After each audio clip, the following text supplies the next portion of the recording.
You are now listening to the War Report Podcast Network.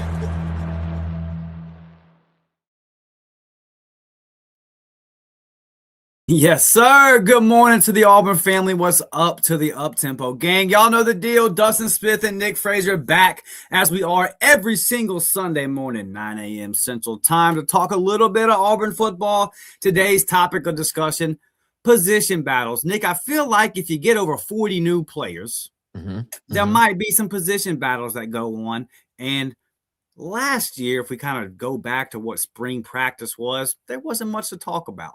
I don't think the staff took it all too seriously. They were pretty vocal about they didn't even really want that to be a thing. We saw what A-Day was. It was a shell of itself. Not a whole lot of competition going on out there. Just kind of a walk through practice. The fans hated it. I think we saw a non-competitive atmosphere, and then it kind of translated to the season, as it turns out. So excited for this version, Alex Golish's version of spring football.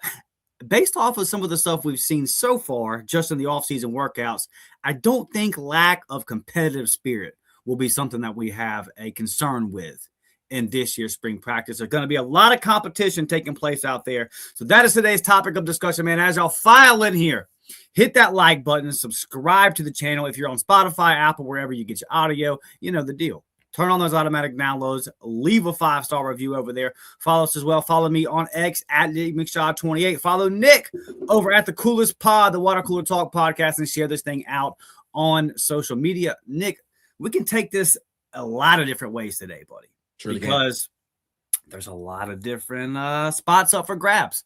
So I'm just going to ask you here. I'll get this thing kicked off with you. Give me a position, man, that you're looking at and you're just excited about. It can be because you like the talent in that room. It can be, yeah, man. It can be because you like the talent in that room. It can be because it's just wide open and you're kind of interested to see how it falls. Let's get this thing started off, man, with a position group that you're looking at this spring and you're intrigued by how it's all going to play out. Man, this is a great topic here, Dustin. This is a great topic. I'm gonna say, and I don't want this to sound like I'm skeptical of the room, because I'm not. But you know, when you talk about position battle, you talk about who is going to start or who is. Because there's just so much unknown at certain positions, you ask the question of who is going to start. I think the first position that I want to talk about, that I want to highlight, is a position that has a lot of talent, a room that has a lot of talent. So you actually have to figure out who are you going to keep off the field. You get what I'm saying? Yeah. I would probably say I would probably look at that safety room. Look at the safety room, in my opinion, because when you look at that room, you have guys in that room. You have two guys in Eric Winters and Anquan Fagans, who are highly rated guys that should and will play. You have guys like Caleb Harris. You have guys like Champ Anthony. You have guys like Sylvester Smith, even though he kind of plays that nickel position more than anything. You know what I'm saying? You have those type of guys in this room. Not to mention you have the Fred Gaskins that have transferred over. You have, I think it's what is my guy name? Jack Luttrell, transfer from Arizona, who transferred over. There is a lot of talent on that back end part of the defense, to where I think it's potentially one of the, but besides the linebacker group, in my opinion, I think the linebacker group is probably the strongest group on the defensive side of the ball. But when you look at that safety room, there's an argument to be made that there's a lot of returning guys that have played enough snaps in college football to know exactly what to expect. And I asked the question of, there are a lot of guys in that room, who goes over who? Right. You know what I'm saying? Yeah, man. Like, when you sit here and look at it, you're looking at it, you saying, well, Eric Winters have to be on the field. He has to play. If Champ Anthony is healthy, Champ Anthony has to be on the field. He has to play. You know what I'm saying? Even though he has injury concerns, because when he's on the field, the defense has a different type of attitude about itself. You know, Anquan Fagans, he has to play. You know what I'm saying? Where does Fred Gaskins factor into this? You know, Caleb Harris has been pretty decent and pretty good sometimes on the back end. You know, Sylvester Smith is known to come down and play that nickel position and doesn't mind hitting people. You know, and you can only have 3 of those guys on the field at one time if you going into a nickel look. You know, so I sit down and ask the question, man, who's going to start? You know, what does that 2 depth look like? What does that 2 deep look like? There's a lot of guys on that back end where you can sit back and be like, this guy, when he gets on the field, he is going to make an impact because we've seen him do it before. And I'm talking about Eric Winters. When you see another guy, you talk about Champ Anthony, man. Like, I'm happy I'm not the defensive coordinator or the safety coach because I would have to make a very, very, very, very hard decision. But I know at the beginning of the season, you're probably gonna see a lot of guys play back there. You're probably gonna see a lot of guys play, but they're probably the first 2-3 weeks of the season. Yeah, DJ will rotate bodies. Yeah, he'll rotate bodies until you can finally get a solidified rotation and things, stuff like that. But man, how do you determine that? You know, because what if I have a feeling all of them will play well and they'll put things on tape to where it'll make it hard. And from there, you're gonna have to figure out what guy or guys are you going to say gives us the best chance in order to win football games and can be compatible and comparable to what the offense is doing as well. So when I look at a room, I look at the guys that who are you going to keep off the field because all of them are good. So I look at that safety room and I look at that, man. And then you can look at the cornerback room. I mean, cornerback room, I'm not gonna say that because you never know, guys can show up because you have like the guys like the Shamar Knowles, you have the Gavin Jenkins, you have the Kamari Tods, you know, you have the Andre Jordan Juniors, you have the Rayshawn Pleasance, the Devin Williams. What does Devin Williams do? You know, Devin Williams was injured last year, you know, in that cornerback position, had an ACL injury. So what does he look like? Can he come in? Can he, you know, make an impact and things of that nature? And of course, you have the Blake Woodbees of the world as well. So no, but if you ask me that the number one position to me that I'm gonna be interested in is definitely that safety room. I think the most interesting part, I mean, there's so many of these position groups that'll be up for grabs with the new staff coming in. We all understand that. I think the most interesting part about the DB safety position in particular is probably like if we talk about O-line, and we'll get to O-line in a second. Mm-hmm. But if we talk about O-line, there's like a bunch of question marks in terms of how good those guys are. Because we don't even know how good they're all new. We don't even know how good all of them are. We don't have that question about any of the guys that you just mentioned. Exactly. You know, like what version of Caleb Harris do we get? Sure, we can have that conversation. You have the freshman version, the sophomore version, right? Like what version of Sylvester Smith do you get? We could have that conversation. But we know that the talent's there. Like you said, Anquan Fagans, you got to get him on the field. Eric Winters, you got to get him on the field. There's no way you can keep him off. Fred Gaskins coming over with his DB coach at South Florida, and he's a good player. He makes football plays. That'll be the big part of this too. Like obviously, it's a good problem to have. I think the big part when you have a bunch of talented guys like this, it's going to be about who can make big plays. If Sylvester Smith is playing well in a certain spot, and Champ Anthony's playing well, and Caleb Harris, if all these guys are playing well, but one of them's coming away with interceptions more so than the other, like you got to start kind of figuring out what's going to be determining factors here. Then obviously consistency, you know, with a guy like Champ Anthony, it's I love the way you play football. I love it. And also, can you stay healthy for a full season? So far, what we've seen is no. So the depth plays a big part in this too. And the cool thing about this is when you talk about a guy like Champ Anthony, we've seen Champ Anthony be successful at safety. We've seen Champ Anthony do some nickel. We can have those conversations with some of those other guys as well. So that's kind of what I have wrote down here. I have safety spot / DB. How does all of that, the interesting part will be talented guys. How do all the chips fall? Because and it's somewhat in terms of not the best comparison, but somewhat in terms of offensive line where you're just trying to find the right guys with the right fit. You have versatile guys that can play nickel, that can play safety. You have some guys that can do different things like that. I think Fred Gaskins can move around a little bit. When you have guys like that, you're trying to find the best rotation, the best fit, which guys fit well in certain positions. Is this guy good at nickel with this guy at the free safety spot? Trying to find that right spot. Is it a matchup thing where, hey, this week we feel like we can stick this guy on this slot receiver or stick this guy, and he can handle it in the outside. Does this certain offense we're playing attack the middle of the field a certain way where we feel like this particular player's skill set this week will do well in this spot? There's a lot of questions here. The awesome thing about it is you got a lot of versatility. And that's what leads to a lot of the questions. Is like we just got guys that can play in different spots and are super talented. So in terms of these battles that we're going to talk about today, I think that DB, that back end of the secondary there is probably like you just feel good about whatever way it plays out. Exactly. Like when we come away and we say, okay, this is the starting O-line, I'm still going to have questions. Okay, cool, we got our starting offensive line set. Is it going to work?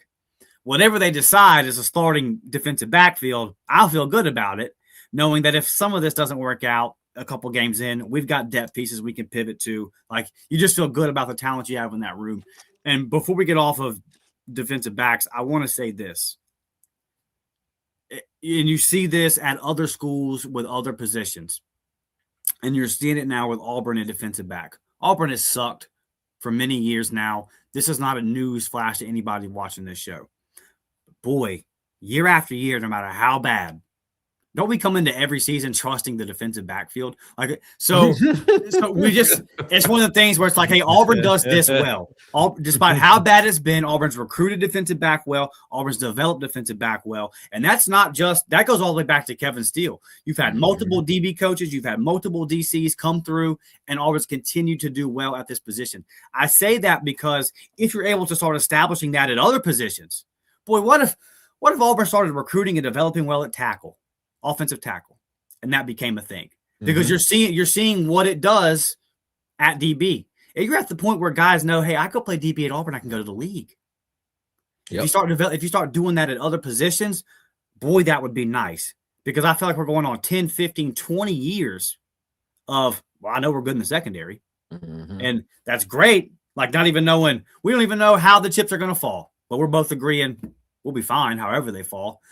It would be nice to get that into some of these other positions. Nick, I'm probably going to beat a dead horse here. I'm going to go with offensive line. Oh, like I have throughout the offseason here with a lot of these different discussions because it's the most critical part of this team. This is the first time that we enter an offseason since I've been doing the show where I feel really good about what Auburn has at the quarterback. I feel good about what Auburn has in the backfield. We can talk about receiver here because that's going to be an intriguing position battle. A lot of talent in that room. I feel good about what Auburn's got at receiver. But I think Auburn's got a freaking baller at quarterback. So my question is, can they protect him consistently over a 9-game SEC schedule? To be determined. A lot of new pieces there. So as we sit here today, if you told me map out the starting offensive line, I wouldn't be comfortable doing that. I know they have plans for Stanton Ramil. Like I know what they think. Like Golish said when we were there in Mobile, he said, if it goes chalk, I think I know how it'll play out, but it won't go chalk, which is why a couple of weeks ago when we did our episode about like big predictions, I had Ty Buster because I don't think it's going to go chalk. I think somebody's going to step up in there, and that's a good pick for me. Just intrigued. Don't have a whole lot of idea of how that's going to play. I don't know anything about Stanton Ramil. I don't know anything about Jack Laier. I don't know anything about Strand. I don't know anything about these guys. A lot of injury concerns there. They haven't played some of them haven't played a whole lot of football recently. The guys I just mentioned all have some serious injury concerns. And then what is Joseph Simmons? What is McManus, the kid from Akron? Like, what are these guys? What are they? I don't even really feel comfortable giving a prediction as to what they are. So how do we feel? And then also, what is the narrative coming out of camp? Because if we go back to last year's spring camp, coaches told us we feel good about O-line. And then we go back to fall camp last year. Hey, we had NFL scouts come in and 6 of these offensive linemen got draft grades. We feel great about it. We're going to have trouble figuring out how do we even fill this room out? And ultimately, we saw that was 6 of those guys were not NFL guys, or at least they weren't. We didn't get that out of them. And now I still think you're going to have multiple guys on the O-line drafted this year, and it should have been better than what it was. How does this all play out? What does it look like? Do you have enough to have a solid 2 deep? Because like let's look at center for an example. I feel like over the past 6 seasons, more times than not, Auburn center gets hurt. Like you go back to Brahms getting hurt. You go back to Avery Jones getting hurt. You go back to Connor Lew getting hurt. Like that's just one position, right? That you know you're going to get banged up front. Are you able to fill out a 2 deep? So as we sit here today, I have no idea. I think I know who some of these guys might be that start at some of these positions, but I wouldn't be comfortable penciling in a single starter on that offensive line because it's a brand new unit. So it being a brand new unit and it being the most important position group outside of quarterback, and I don't, is quarterback really a position group? It's a one-man show. So it being the most important spot on the field in terms of putting together a unit, I'm not coming from a place of negativity, Nick. I'm coming from a place of intrigue. I'm coming from a place of just not having any information. And so in terms of spring practice, we won't get all the answers, but I'll be interested because, and it'll be funny to kind of see some of the, because every coach does some form of coach speak. And the last staff, and Hugh in particular, and I'm not knocking, this isn't bad, but he always did this funny thing where he would say, we don't have a depth chart. And it's like, well, buddy, anybody that played football knows that whenever you call out to put a unit on the field, you scream out, I need my 1s or I need my 2s. And everybody like, come on. We know you got 1s. We know you got 2s. Like, stop. So I will be very interested to see what is that unit, because they can say whatever. Whoever the unit comes out, when Byron Brown runs onto the field at A-Day with Jeremiah Cobb, because I feel confident saying those 2 guys will be starting, right? Mm-hmm. Everything else around them, really interested to see what that's going to be, including receiver, which we'll get to in a second. But offensive line in particular, if I'm going to be taking a picture, probably will be in the stadium. Like, what does this look? Who are these guys? That will be really, really fun to see. And then just what the 2 deep matches out to be. Big Sarge says the only offensive lineman that is solidified now is Cole Best. And that's probably a good bet. That's probably a good bet. But even that, Big Sarge, does he lock down center? And then kind of in this conversation me and Nick just had about DB. What if Cole Best and Cale Ellis are 2 of the best offensive linemen, 2 of the top 5 offensive linemen? Well, then how does that look? Is Cole Best better at guard and Cale Ellis better at center? Do you have to use Dylan Wade for an example? Dylan Wade played in a lot of spots that he's not going to be drafted to play for in the NFL in a couple of months. He did what was best for Auburn a lot, kind of moving around at all times. So sometimes you got to kind of have to do that. Jeremiah Wright's a good example. You have to move guys around, and kind of see where they go and see how it all fits. Big Sarge says he's definitely locked down. I hear you. Like if we were putting money on this today, I would pencil in Cole Best to be the guy at center. But they still got to line it up and do it, Nick. And Cole Best hasn't played a snap of SEC football. He hasn't played a down of football in an Auburn uniform, as none of these offensive linemen outside of Cale Ellis have. And then you have Jacoby Ward over there and Ty Buster, who didn't really play at all. But they're the only other returners on that offensive line. So I'm hesitant to say anything is for sure locked down because, man, we could get out there and start playing football, and it could be like Cale Ellis was solid last year in a year that he was supposed to be in high school.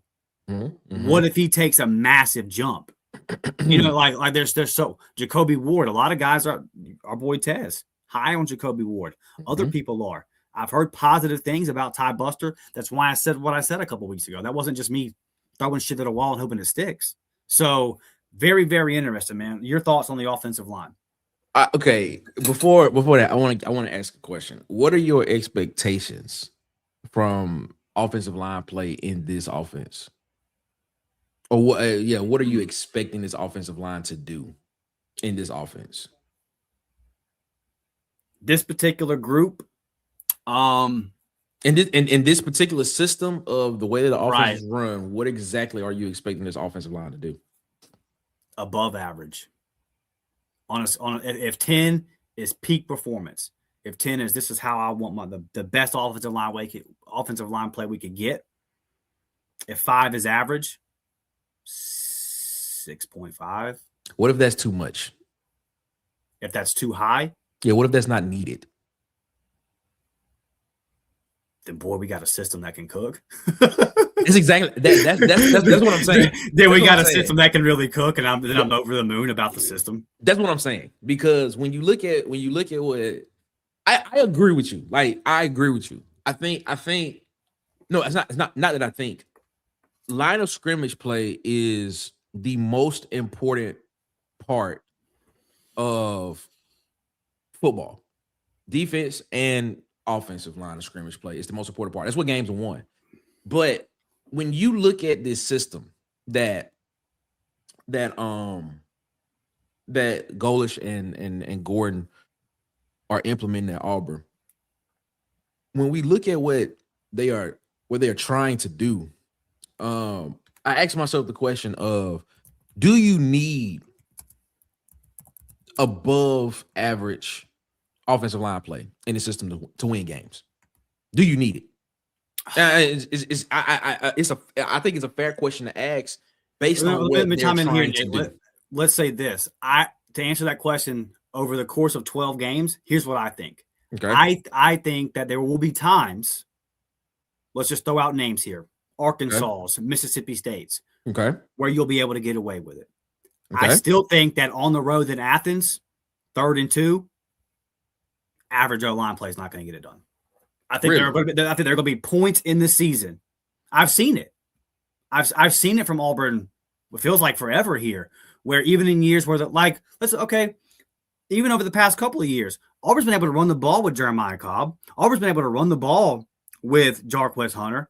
I would say that the run blocking has been above average to maybe even good. Now, the pass pro, not the case, okay? Not the case at all, especially last year. Someone that was on QB holding on to the ball too long. I think the system can overcome for a lot in a 12-game season. I still don't think, Nick, there will be moments at Athens or on the road in Neyland Stadium, on the road in Alabama, where, since I've been watching football, critical downs, critical third downs, critical fourth downs, where your O-line just has to step up and hit somebody and get a push, because on 3rd and 2 in the SEC, most of the time, you know what's coming. And in these past couple of decades or so here, it just felt like Auburn has not, on even in games where Auburn has ran the football well and the O-line has run blocked well, in critical downs, in big moments, they get their ass beat every single time. So I think that a better system, we saw this with Gus Malzahn. I think a great system that's got people on, especially in the first part of his career, that's got people on their skates, that's got people backpedaling on defense. I think you can get away with it. I still think in critical moments, you're going to need to have a good offensive line, or I think it'll leak and it'll show problems. I want to agree with you, and I'm trying to come to a part to where I agree with you on this. I really want to agree with you on this, but I hope you're right. Like, I hope you're right. Here's the reason why I have some pushback to that, because when you look at the two teams in this conference overall that have, and you mentioned Georgia and you mentioned Alabama, and I'm gonna throw Texas in there as well, because Texas normally has a really, really good defense. Oklahoma has really, really good defense as well. You know what I'm saying? They really do. They really have a good defense. So when you throw the two teams when we look at this offensive system that Golish has crafted, and I'm not gonna say crafted, but he has kind of taken parts of and crafted something around it. It comes from the Art Brown style of offense, is what it is. And when you look at the other two offenses in this conference that have ran it, they have done really well against those said defenses. Now, you can make the argument. Well, let me get to that point. Let me get to that part first. When you look at Tennessee, Josh Heupel, all those guys, they come from sort of that system. They played Oklahoma, they played Georgia, and they played them very close. They actually was up in those games. Now, the question that I have when it comes to that is, can the defense sustain enough time in those games? Can they sustain big leads that the offense creates? That's a different conversation. But when you look at the offenses that have played against these teams, you look at Mississippi State in 2024 when they went to Athens and they put up 31 points against Georgia on the road. And I think Georgia only won that game by like 6 or 7 points or something. Check my math on that. I may be wrong. It may be 6, it may be 10. I don't know. But I know they went in there and they played really good football against Georgia on the road. You look at Mississippi State this past season. They played a Texas team. They had a lead against Texas in the game, but the defense couldn't sustain because the offense was able to come back and they just didn't have the horses. And I think that was more of a talent thing. I think there's a talent discrepancy, and Texas just came back and just kind of imposed their will talent-wise. Like I said, you look at Tennessee and Georgia this past year. You know, Tennessee was up 28-7, 28-14, 28-10, or whatever it was. And well, Georgia's offense was able to kind of walk down on Tennessee's defense. Yeah. I don't think the problem is the offense being able to score enough or the offensive line being a problem. I don't think that's the problem, because the misconception of a lot of these offenses is the fact that these offenses throw the ball a lot, when majority of the time these are some of the highest average run offenses, highest offenses that have run averages and yards per average run in the country. You know, and things, stuff of that nature. They run the ball a lot. So when you talk about the ability to run the football, I think when you look at what they're asking the offensive line to do, it's not a lot. It's really just kind of just at the point of attack. You make good contact at the point of attack. I need you to block up, get to the first Mike side linebacker, get in his way, and then let the running back or the quarterback make a cut off that and make his move. Is what it is. The system itself dictates where we are going to schematically make it basically one-on-one blocking across the board. You know, so we're going to try to get hat on hat. We're going to try to get 6 guys that block, and then we're going to try to get 5 or 6 less, 6 or less in the box to where it can be hat on hat blocking. And if we can do that, it's going to naturally create holes in the offense when it comes to that. Even when it comes to the passing game, the ball comes out so fast that I don't think that in this particular type of offense that you're going to see a lot of guys having, like, the problems we had last year. The problem that I had last year with Auburn's offense was the fact that the concepts that they were trying to run pattern-wise did not match up with what they were trying to do schematically, in my opinion. Sometimes you had a quarterback taking drops, taking wrong drops in the back in his drop, and plays weren't developed when he would come off his back foot and need to throw the football. Guys were still running and they weren't looking for the football. These and stuff of that nature. And so, I mean, in this offense, we kind of talked about this Friday night on the show when we talked about the scheme thing. I just look at it and I say, I don't know if we need people movers on this offensive line. You know, I don't think we need guys that are just moving people 1 to 2 yards off the offensive line. I think you need guys in this offensive line scheme that are great at the point of attack, can hold a block for 2-3 seconds, because the speed in which they play at and the ability that they are trying, and how fast they're trying to play with the number of snaps they're trying to play. I don't think you need a lot of guys that are just moving people 3, 4, 5 yards down the field. I think you just need guys, but I think you just need guys that's able to kind of get in the way and not hold, not jump off sides, not do that, because the system itself is basically setting themselves up to be able to get the advantage for the offense and try to get a hat on hat and things, stuff like that. Now, I agree that there will be moments in the season where it can get kind of convoluted and kind of confusing when, and things, stuff of that nature. I can foresee that happening.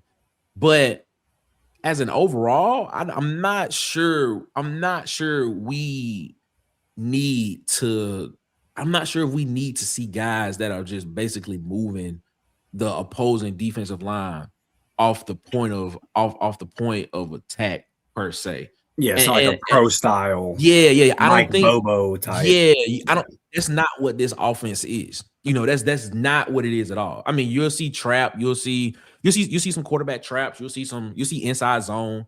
You'll see some wide zone variety. You see some zone blocking schemes for sure. You'll see some duo in this offense as well.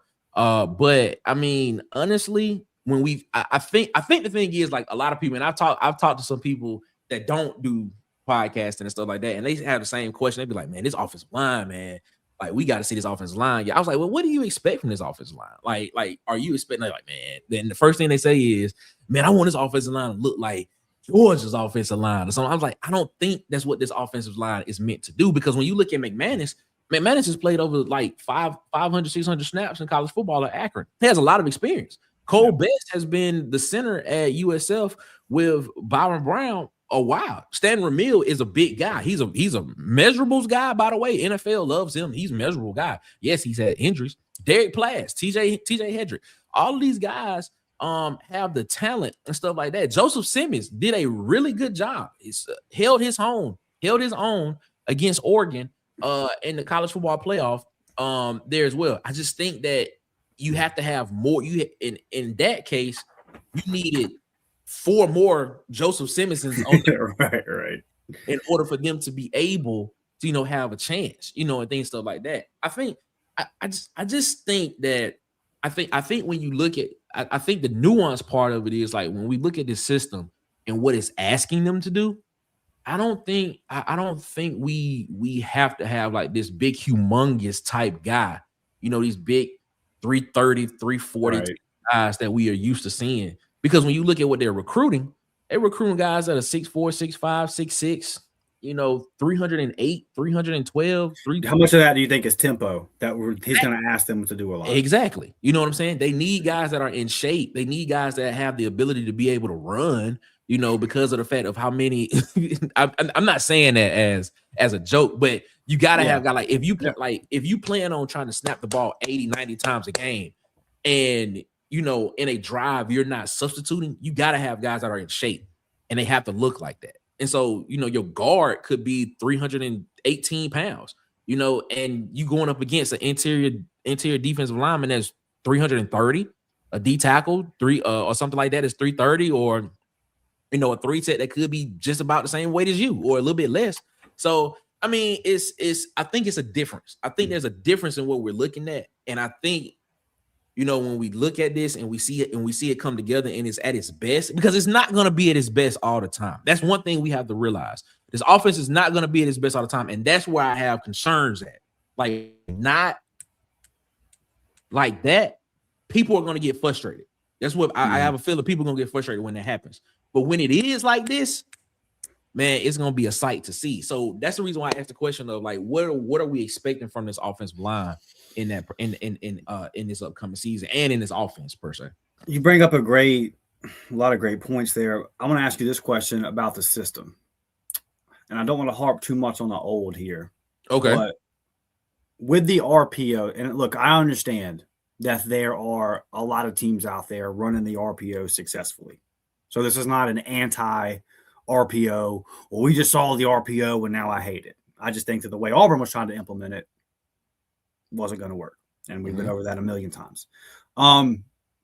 Here's a question I want to ask you, though. In terms of, in particular, offensive linemen. And I've asked some of my high school coaching friends about this. I've kind of got some mixed answers, to be honest with you. How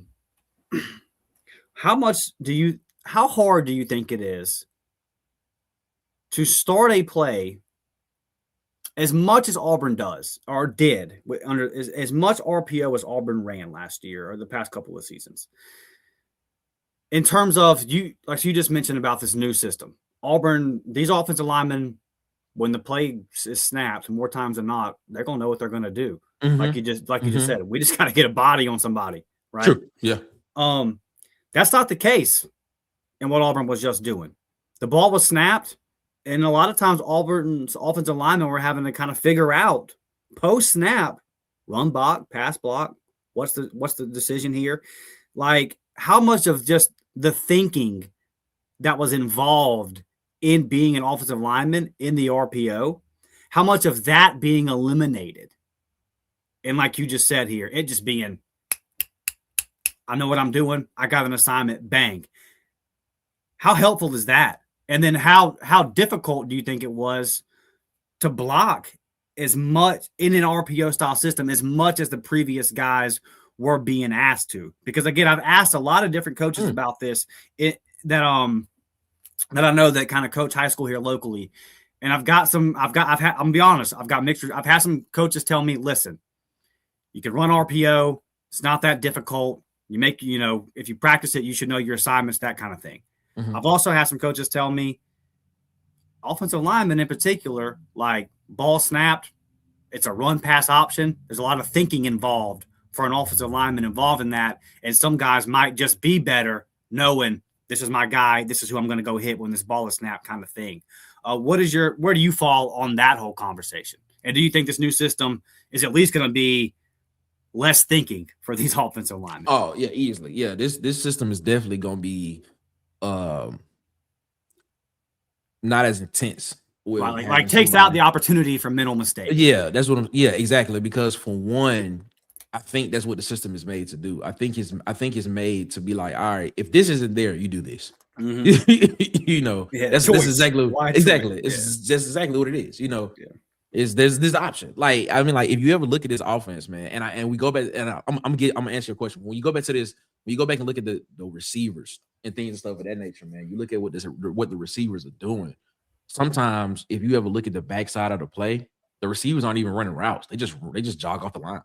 Because the play is not even designed to go that way. The play is literally, we are looking over here and we are saying, if this safety, well, not this safety, but if this nickelback corner has committed to being inside the box, guess what?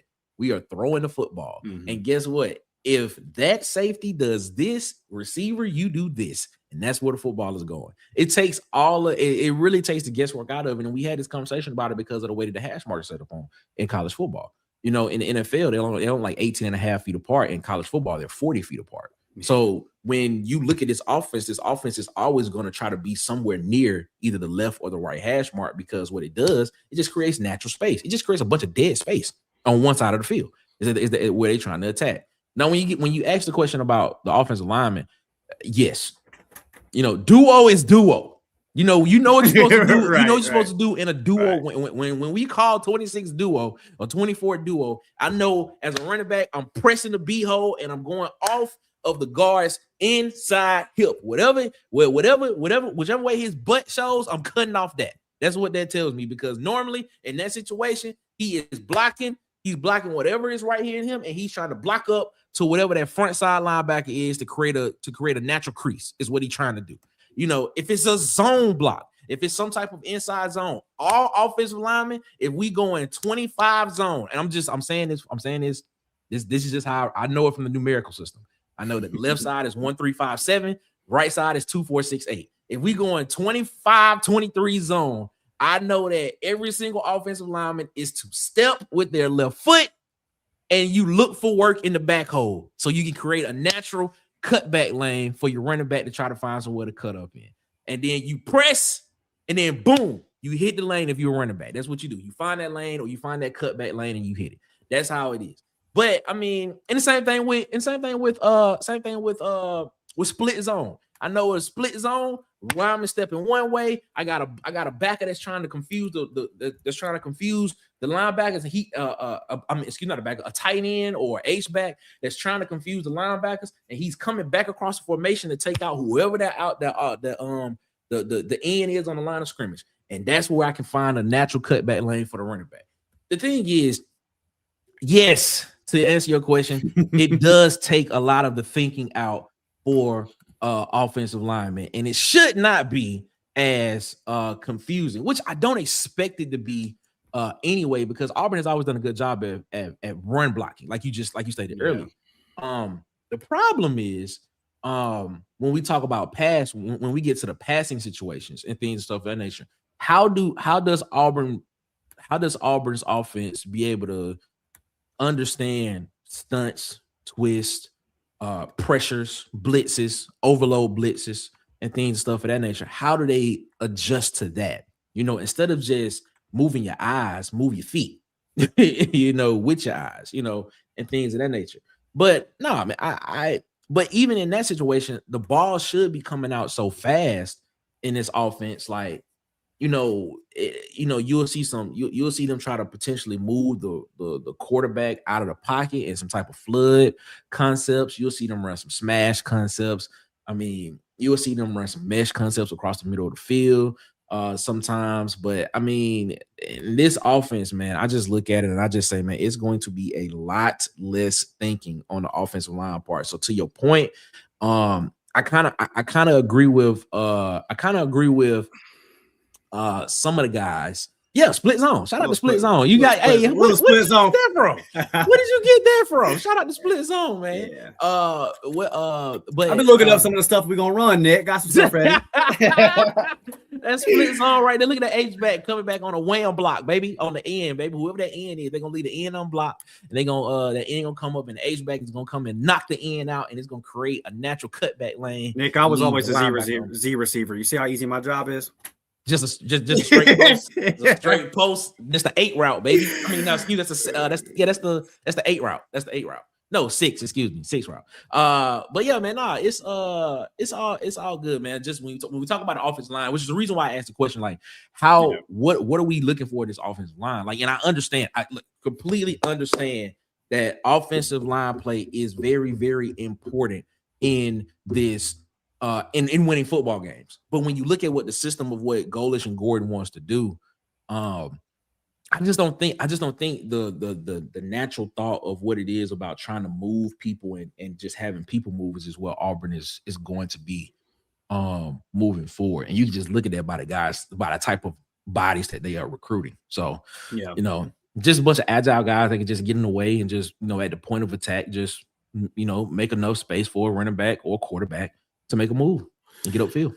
Yeah, I mean, system. It's a conversation that Auburn fans have had, especially over the last 3 years. We'll see. I think this one can eliminate. This one, to me, it feels like it eliminates a lot of opportunities for mistakes. Exactly. That's exactly what it does. Whereas Auburn's last system created a lot of opportunities for mistakes. Yep. And I would use that pick 6 versus Oklahoma a couple years ago as an example of what I'm talking about. Got a couple more of these rooms that we want to get to, but first let's get to some of these comments. Big Sarge, real active in the comment section today. What's up, Big Sarge? He says all of them are going to play, talking about the DBs, and they will.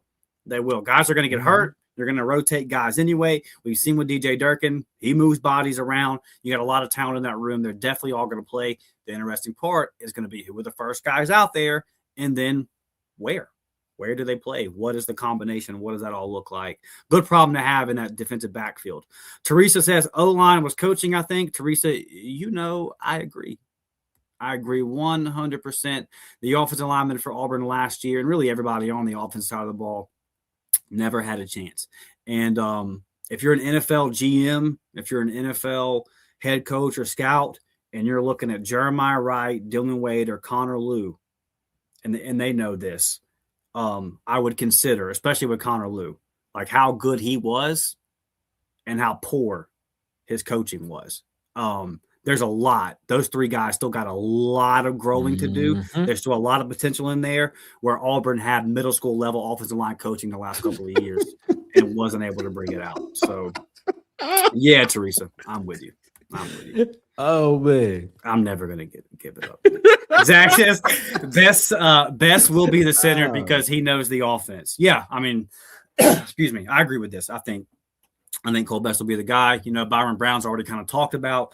Golish has already talked about them playing together, them being in sync, that whole quarterback-center relationship. You've seen in football a lot. Just how important that is. So, yeah, I'm with you guys. I think Cole Best. I guess what I was just trying to say there was goodness, I can't get this out my throat. What if I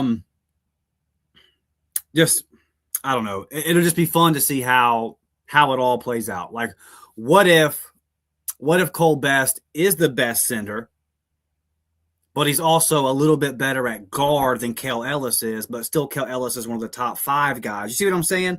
Like, yeah, it's just how it all kind of will play out. But yeah, I definitely think Cole Best will be definitely starting on the interior and most likely at center. Big Star says if you look at both Indiana and Miami, who made it to the national championship game, they were running teams who had elite defenses. There's a recipe. There's a recipe to win. Now, sometimes you have the Joe Burrow, situation where you've got Jamar Chase and all these first-round receivers, and you're a first-round quarterback yourself, and Joe Brady's cooking it up, and sometimes you have that. Yep. But most of the time, you need to run. I mean, even if you go back to Auburn's national championship year, yeah, Cam Newton was great at the quarterback position, but you ran the ball with Ontario McCaleb. You ran the football with Michael Dyer, and Cam had over 1,000 yards himself on the ground. So, yeah, you still got to run the football. Playing good defense helps. Zach Boone says, I'm interested in receiving. Is it going to be all South Florida transfers at starter, or are some of the Auburn guys going to step up and take the number 1 spot? Zach, we will get to that in just a second. That's my next position because it is very interesting, like you talk about. Jabari says War Eagle, and then he asks, has anyone heard anything on Chris Murray? Haven't heard anything new. We get this question a lot. I'd say this in terms of what Big Star says here. He says, I'm not very confident that Chris Murray will get his eligibility due to the recent Joey Aguilar ruling. Yeah, I'm not confident in it either.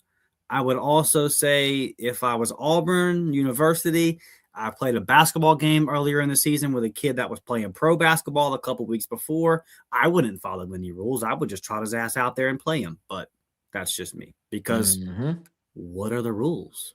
We don't know. What are the rules? It would be like if you were playing mini mites football, right? Like, all right, this is the 6th graders. This is the 12 to 13-year-olds. And somebody just brought out a freshman. And he was just running over everybody. And then it's like, well, take him off the field. You're like, it's really interesting to see because no one would ever dream of just blatantly breaking the rules in the NFL. Because they know draft picks are coming away. Yep. Your organization's getting fined. You're probably going to get a salary cap hit. Like, there's punishment that will be dealt out. Like, you're in trouble. Yeah. In college, everyone's like, huh? Rules? What are those? Rules? Are you kidding me? Big Star says the tempo and the scheme, for sure. And we've seen that in the heyday of Gus Malzahn's high-flying offenses. Yeah, it can definitely help out. It can definitely hide issues and just kind of keep the defense backpedaling. Zach says, I hear we are recruiting a QB out of Arizona. That's like number 1 or number 2 in the country is basically between us. Yeah, quarterback recruiting heating up for sure. See Miami kind of getting involved with Israel Abrams now. Auburn still pursuing other options at quarterback. So that will definitely be fun. We will definitely track that. And as more stuff comes out, we will keep you posted. Richard says the offense wasn't all on the same page last year. That made the O-line look bad at times.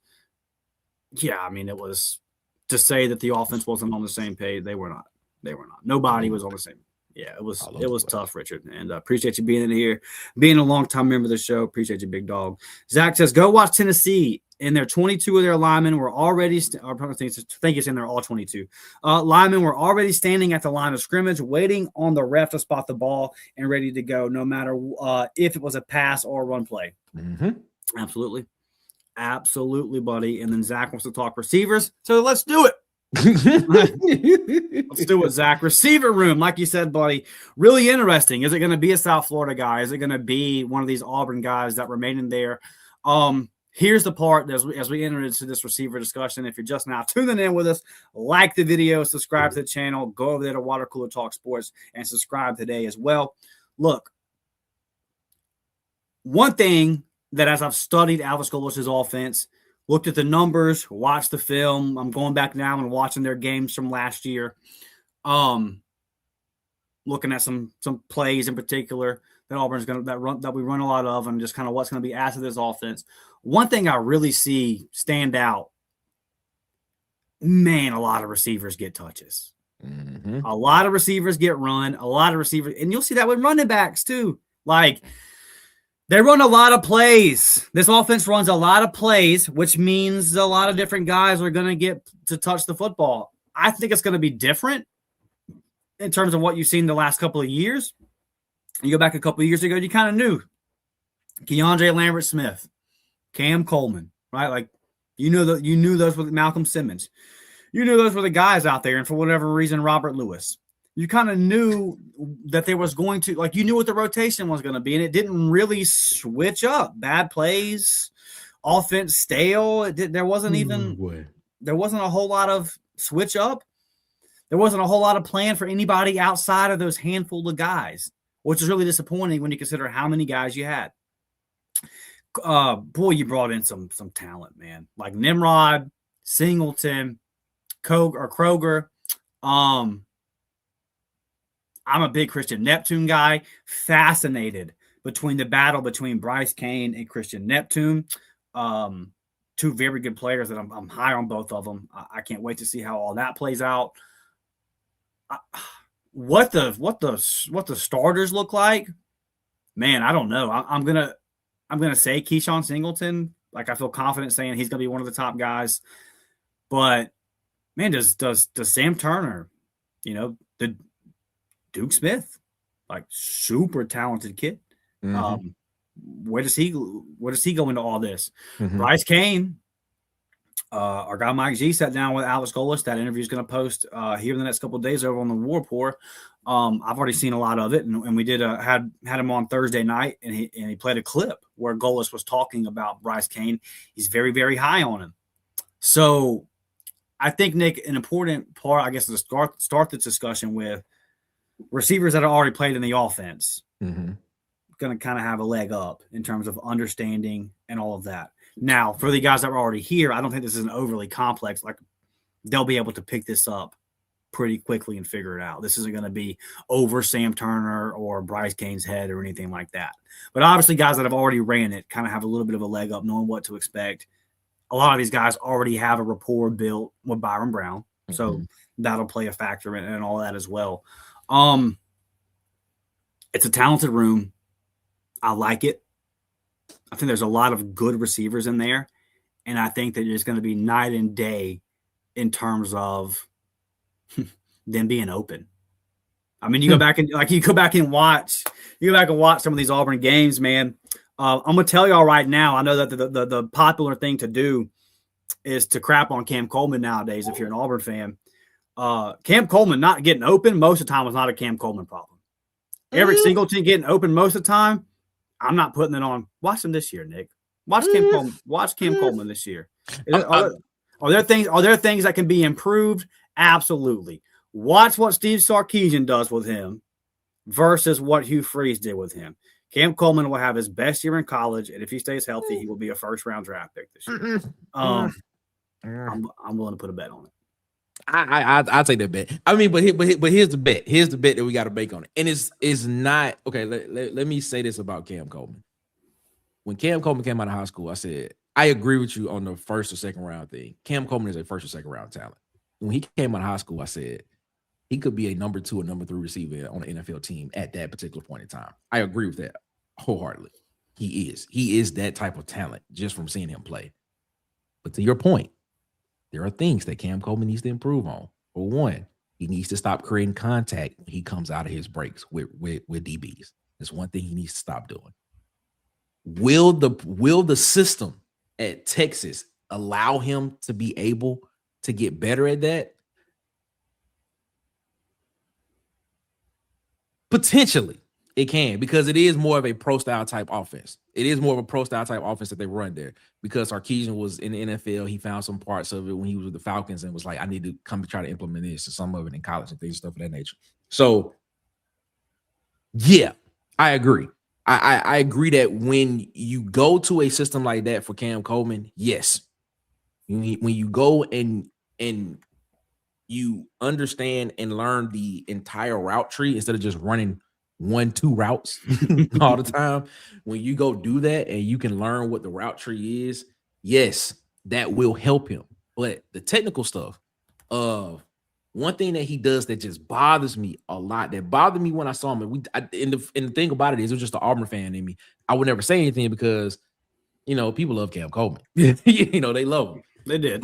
He will always create contact coming out of his break with a DB. There's no need for you to do that. There's no need for you to put your hand on a DB when you trying to make a cut. When you run a comeback, you've already eaten up the space between you and the DB. There's no need for you to put your hand out to turn around and come back to catch the football. None of that. None of that needs to happen. You're fast enough to run past a bunch of DBs because we've seen you do it. You know what I'm saying? Just run past them. That's more than likely what's going to be your specialty when you get to the NFL. You're going to be a deep threat receiver. That's more than likely what you're going to be. Just run past him, you know, my guy. And then, of course, you know, the fact of the matter is, like, he's going to understand. He's going to be able to understand and learn the entire route tree there at Texas as well. So I'm willing to take that bet with you on that about Cam Coleman, but we got to come up with we got to figure out what the parameters and what the stats look like for him. Yeah, I have an idea in my mind what I think the stats are. Yeah, we'll get that worked out. With this wide receiver room in particular, Nick, who are you looking at? Who are you looking at and saying, okay, these are going to be some of the top guys this year? Number one, Chaz Nimrod. Chaz Nimrod. A lot of people are high on him. Yeah, what people fail to realize is Chaz Nimrod played at Tennessee. You know, he played in the SEC, and he balled out there.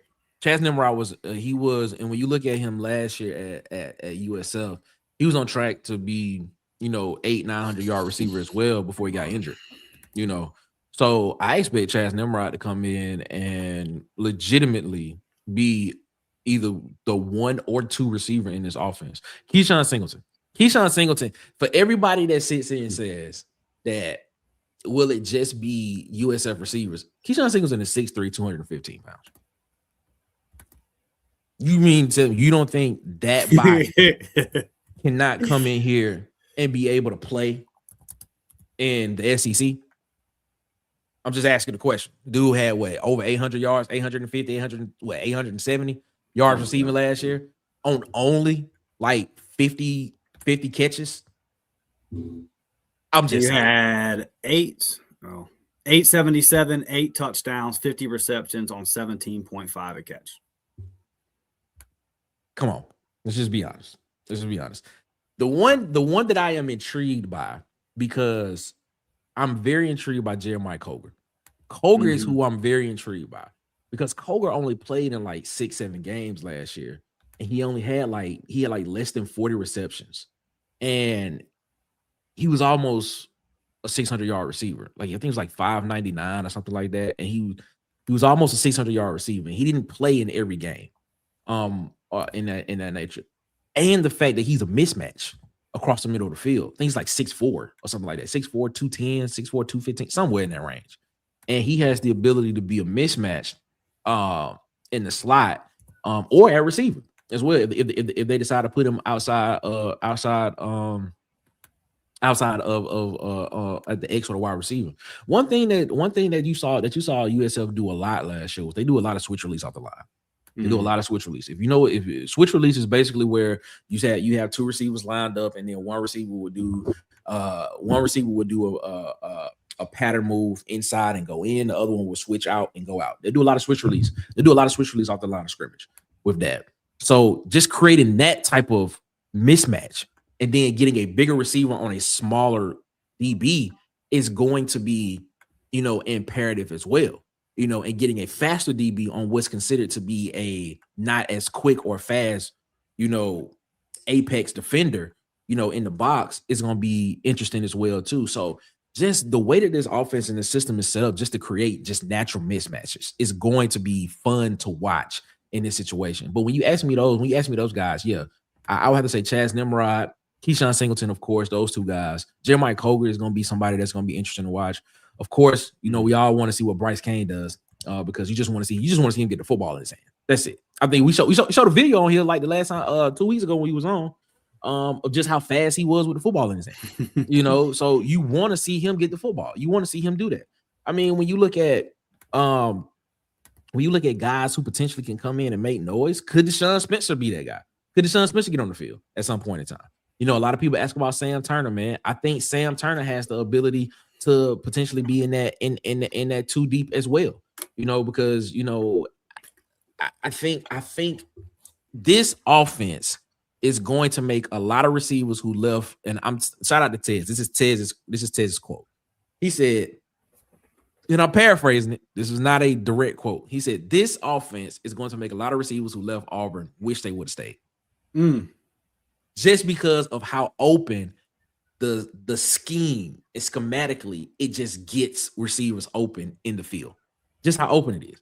So I look at it and I say, all right, man, I agree with you. I like that test, and I agree with it because, man, it is going to be fun to watch these guys catch the ball.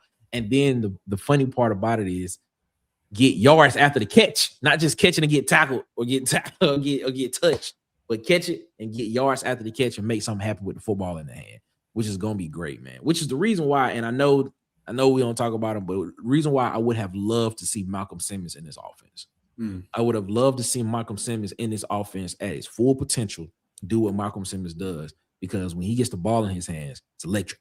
It's electric. But, hey, it is what it is. But, yeah. A lot of bodies in that room. And, again, a lot of guys that know the offense, a lot of guys that stayed that are very, very talented. And I'm excited to see. I mean, Sam Turner was like a fall camp standout. It was you were hearing like every couple of days out of practice, man, Sam Turner was balling today. So what does he look like in this offense? I love the potential of him. I thought it was a great pickup when Auburn was able to get him. So here's the thing about this that really excites me is that it's not going to be 2 or 3 guys. You're going to be 4 or 5, 6 guys catching the football. If we look at the history of what Alvis Golis has done at that wide receiver position. So really excited to see where all that falls. And I think it's not like, okay, I feel like, say Bryce Cain's doing well in the slot. He's a starter. He goes down. Cool. Christian Neptune can do a lot of the same things. Is he as fast as Bryce Cain? No. But he's still a good slot receiver that, honestly, in his 1 year has more production than Bryce Cain has in college football. Different level, understand all that. But I'm just saying, in terms of like proven college football tape, Neptune has more than Bryce Cain. So I like what you have there. You got options. Same thing on the outside. You just mentioned some of these guys, man. Singleton, Coger. Like, you got guys out there where, we lost this guy. He got hurt or whatever, He's out this week. How are we going to stretch the field? Oh, we got other guys that can do that. So you got a lot of different options here in an offense where, again, it feels more system-based. And you always need – see, it's funny to see these arguments that go on about scheme versus Jimmy and Joe's, when the true answer is it falls somewhere in the middle. And if you're elite at one, you can kind of make up for something if you don't have it in the other. But you can't get away with just having one. Like, it's not going to work. Auburn just had a bunch of dudes. Scheme sucked. And we've seen before where there's some teams out there that might have a good scheme, but they're not necessarily able to kind of get over that hump. So it's a nice balance, and I'm hoping that Auburn's there. I think that we are. It's going to be fun because it's not, some of these rooms that we talked about today, like offensive line, we don't have time to talk about D-line. But I said we don't have time. We don't have time today. We got nothing but time to talk about it. But some of these things where it's like, man, this is a question. Like I don't know if Auburn's going to be good on offensive line or not. I have my doubts. I'm hopeful, but I have some doubts. Feel a little bit better about D-line, but I have questions there about just how good they're going to be. I don't have questions about how good DB is going to be. I don't have questions about receiver being good as long as Byron Brown stays healthy. They're going to be good. The questions are, who are the people? Who are the guys? Who are the players? What does it look like? What does the distribution of the football look like? What is everybody's roles? But in terms of like production, I'm not worried about production from the wide receiver room at all. I'll say, it's funny. I have the online dynasty with my buddies for EA College Football 26. And I turned the fatigue up high, the fatigue setting on high, because we got some guys that just have receivers getting 1,600 yards and running backs getting 1,700 yards because they were just pounding them all year. And I'm like, no, that ain't how that works. when some of us other people got guys for 400 yards, 400 yards, 400 yards, we're peppering the ball. No. Okay, that ain't how that works. Bro got 142 receptions, and in game 11, his health bar is still all the way green. No, we had to turn that up. Y'all ain't doing it. That ain't how it works. That ain't how it works, man. You need bodies. And Auburn's definitely got him in that wide receiver room. And Alex Golis is not concerned with how to use them. Like everyone, look at those stats last year from South Florida receivers. You're going to see a bunch of guys in between 300 and 500 yards, in between 20 and 35 receptions. That includes tight end. Like they're going to throw the football a little around everywhere. And you know what that tells me about the quarterback? It tells me who's open. That's who I'm throwing the ball to. So, and that's obviously a good trade as well, that you're not just force feeding. And I definitely feel like Auburn has force fed some of these wide receivers over the last couple of years. I don't think that's going to be so much of an issue this year. Real quick, Nick, we got to get out of here. Don't have a whole lot of time left, but complete makeover at tight end, right? Yes. Complete makeover. Yes. Who do you think rises to the top in that room? Arlis Boardingham. Okay. I'm an Arlis Boardingham fan. I like Arlis Boardingham. Just for the simple fact that last year he was I think he was at ULM. No, that was the other. That was the other guy. He's at Bowling Green. He was at Bowling Green. Yeah. But when I saw something say about Florida when he did play, I was like, man, this guy's he is a problem when you get in. He can be a red zone threat in the end zone as well, and especially with what they did at South Florida on the offensive side of the ball. Sometimes they run some high-low stuff just to get the cornerback in some kind of confusion, and they'll run it with two tight ends, or they'll run it with a tight end and a wide receiver off the line of scrimmage. They'll run that banana route. I know everybody loves the spider 2 wide banana. They'll run the banana part of that route sometimes. I like Artis Boardingham. I think he has the opportunity to come in and be effective. Jonathan Eccles, who was on the team last year at South Florida. Mm-hmm. I think he will come in and be that guy that potentially will, get the start. But will they play multiple guys? To just try to keep bodies fresh, so they won't have the health, so they can have the health bar all the way to the green at the end of the season. These stuff like that. So yeah, man, I like Arlis Boardingham is who I like. I like him. Okay. I like Jonathan Eccles. Jake Johnson, I think, is gonna come in and be a solid piece as well. But man, if you ask me who I pick, I gotta go Arlis Boardingham. Man, I just like that mismatch. 250 pounds. 6'3", 6'2". I like it, man. I like it. Showed some promise early there in his Florida career. Some of those highlights are very impressive. Can he tap back into that? Yep. I'll take it a different route. I'll say this. One thing I want to see from Auburn's tight ends, because the obvious thing here, the sexy thing, is the pass catching. Yeah. Yes, I want Auburn to have pass catching tight ends. I feel like I have watched Auburn for a decade now trot out quote unquote blocking tight ends that can't block. Dang. Like, how many times last year was Auburn in max protection? And I'm still watching tight ends get shoved. I'm like, hold on. Man. How are we getting sacked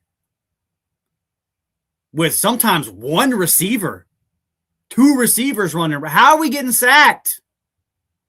How are we getting sacked in these scenarios? Brutal. It was brutal. So I want to see Auburn's running or run blocking tight ends be able to run block. And I think Nick froze up. He was having some technical issues before the episode started. That's a good spot to freeze on, though. A very I wasn't frozen. That was great one. That was great one. That was great. That was good, me, bro. Because you froze. Your internet tapped out the other day. It did. We had a storm coming through. Man, he froze on a good spot. All right. I'm like, hey, Nick. That should be the Twitter profile picture. That's good. That's good. Looking good. You got me for sure. So yeah, man, tight end's gonna be interesting. I think Eccles will probably be the top guy if I had to guess.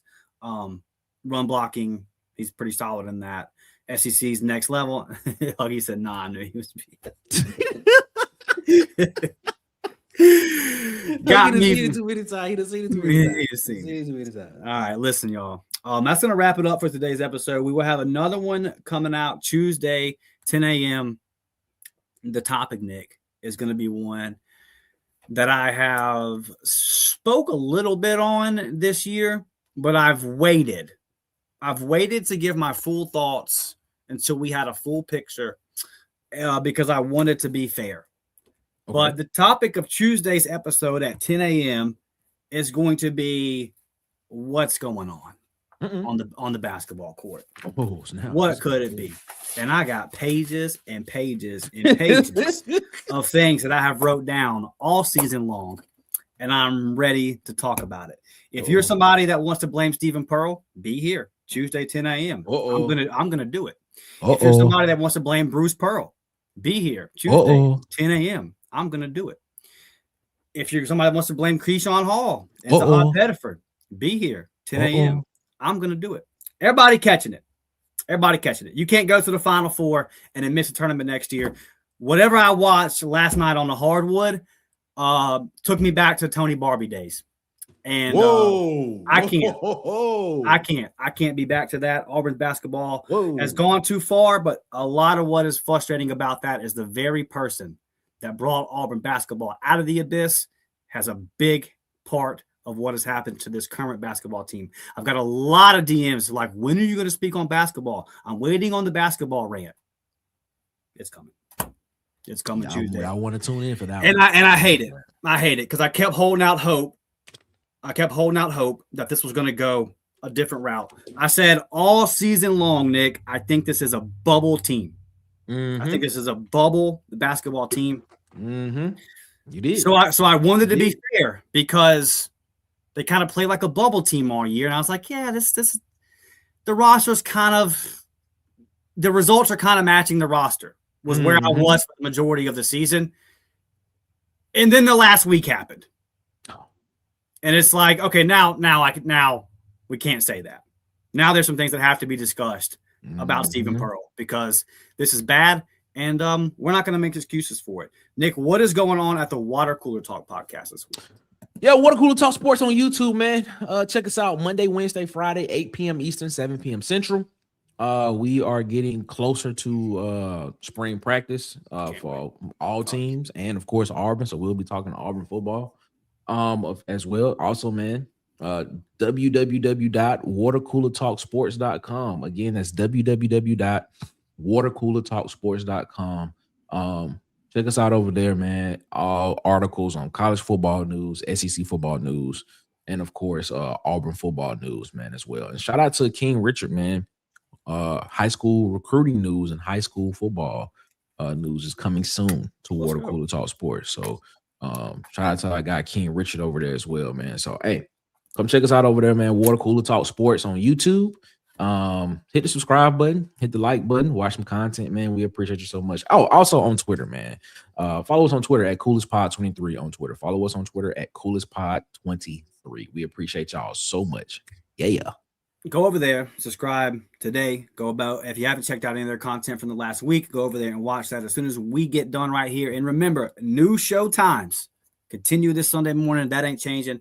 Tuesday morning, 10 a.m. and Thursday, 6:30 p.m. live shows. Had a good one to kick that whole series off last week with Mike G coming on. That was fun. Going to continue to do that. Working a lot. Picked up a new job. Very positive change in my life. Very, very good job. Really excited about it. But don't have as much time as I've had over the past couple of months, and that's a good thing. So these are the times that we're going to be rocking with here. And also, as you see, it's just, there's not a whole lot of football to talk about right now. We will definitely crank it back up as the season gets closer, but for the off season, this is kind of this is the schedule. And in terms of basketball, their season's about to be over. Yeah, it's about to be. It's about to be over. Now, baseball is off to a solid start. They have a rubber match today at 1 o'clock versus Nebraska. So here is the deal with that. Level up today, $3.99 a month to get your Davis squad, $5.99 a month to get you that varsity squad. And every single Monday, we are doing Around the Plains weekend recap of the baseball, the basketball, and any other Auburn sports that you guys want to talk about. So if you are a member, stay on the lookout because every single Monday, we will have that podcast dropping. So tomorrow we will recap the weekend that was, unfortunately, for Auburn basketball. And again, I will speak more broadly in terms of just the season and where the program is on our public episode on Tuesday. And we will also have our reaction to the baseball series, hopefully what will be a series win. Hopefully Auburn's able to take that today versus Nebraska. Y'all know I think that they're going to do it. So that is what you'll be getting for the members. And Jockless Wilkes film breakdown dropped this weekend. So go check that out if you haven't already. Really excited to see what he brings. You know, Nick, you're watching that tape and you're like, edge rusher, middle linebacker. I think he can do both. Excited about DJ Durkin putting him in that middle linebacker position. It is a linebacker room where you got a lot of talent. So I'm excited to kind of see how he fits into all of that right there. Good episode, man. Love Quick this. Question. Yeah, let's go ahead, buddy. Just from what you've seen from Auburn baseball, are they going to Omaha? Oh man. Yeah, I'm gonna boog right now. Okay. Because I have no reason not to. Okay. Until they give me a reason to say something else. Yes. There we go. I like it. Now, hey, text me in 5-6 hours. Might be a different story. Might be a different. I feel different, but right now, looking good, man. Looking good. I like the staff. I like the Friday, Saturday, Sunday staff. I like your top 3 guys there. Love the batting order. I mean, like you slow to start the season. That's to be expected. They're really starting to heat up. The couple losses you have, whatever. Really impressed with the showing that we had in Arlington last weekend. Big game today. You can't. I mean, and the Friday game, Auburn just pissed it down their leg. Like Auburn had that game won, gave it away with some bullpen issues that haven't really been an issue in any other game. So I'm just kind of chalking that up as a fluke. You can't lose, though, a series at home early in the season to a Big Ten team. So looked a lot better yesterday. And I think that what we've seen so far from Auburn baseball this season, on Sunday, they're really able to get at the back end of these bullpens for these other. When you get to game 3, or even in Arlington where you play a different team every day, but when you got to Sunday and you're playing your 3rd game of that weekend, you're on the very back end of teams' bullpens, of team pitching staffs. Auburn's really been able to take advantage and just smoke those guys. So I'm hoping we see some more of that today. So, yeah, man. I mean, Butch Thompson's been there multiple times. You talk about a winning culture in terms of and very, very confident that things are being done the right way there. Also, you play in a baseball league, Nick, where there is no time off. I mean, every team is a top 10 team in the Southeastern Conference. So Auburn could look fantastic and then get into SEC play and it'd be a lot different. But as we sit here today, until they give me a reason not to, yeah. And that's the thing too, bro. It's, like you get a certain reputation for speaking the truth sometimes. And it's like, now hold on now. I got to go off with information available. Exactly. Right now, Auburn baseball top 10, playing well. Yeah. I see him in Omaha, Nick. I like it. So I like it. Yeah, man. Hopefully. All right, y'all. Stay tuned in. That will drop tomorrow, Tuesday, 10 a.m. for the next regular episode for the non-members. Thank everybody for being in here. Go check out everything that's got going on over at Water Cooler Talk. Go check out everything they got going on the website. War Report, Weekend Tailgate, 1 p.m. Y'all know the deal with that. Be tapped in with there. Thank you for everybody that supports the show. And as always, it's simple. It's War Damn Eagle, baby. We'll see you on the next one.